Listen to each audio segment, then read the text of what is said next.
Bienvenue les amis sur votre chaîne 100% Info News.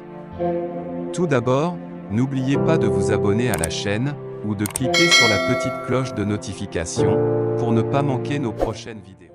Koutiala, 21 février, AMAP, la veille d'un assaut important sur les positions terroristes signalées par les renseignements, le staff de commandement du GTIA-2 trace le plan ce 12 février 2022.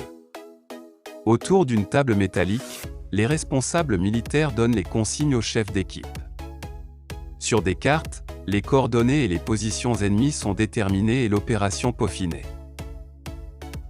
Les bases terroristes sont localisées dans les collines et les zones boisées du triangle Karangana, Tandio et Urikila, dans le cercle de Yorosso, à plus de 70 km de Koutiala.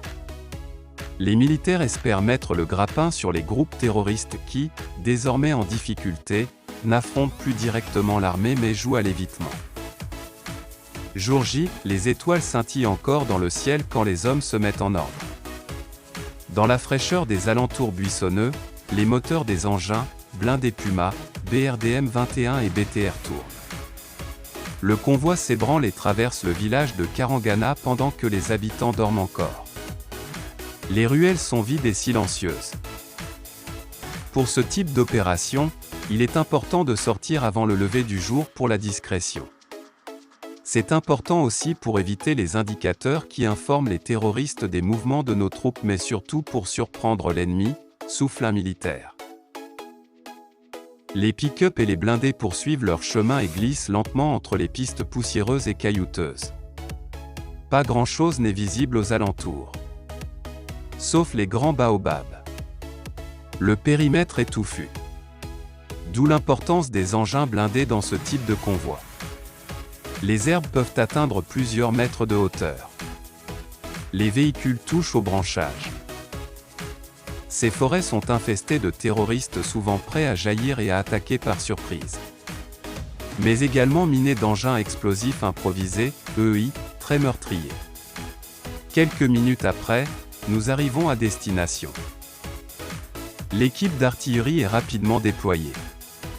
Le terrain est dégagé à coups de machette. Un long tuyau muni un trépied est installé.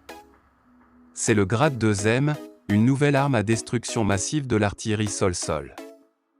Elle tire des roquettes à 20 km de distance pour abattre les ennemis dans leur zone de concentration et détruit ses moyens de feu, explique l'adjudant-chef Drissa Koné, chef de section artillerie du GTIA-2 de Kélétigui.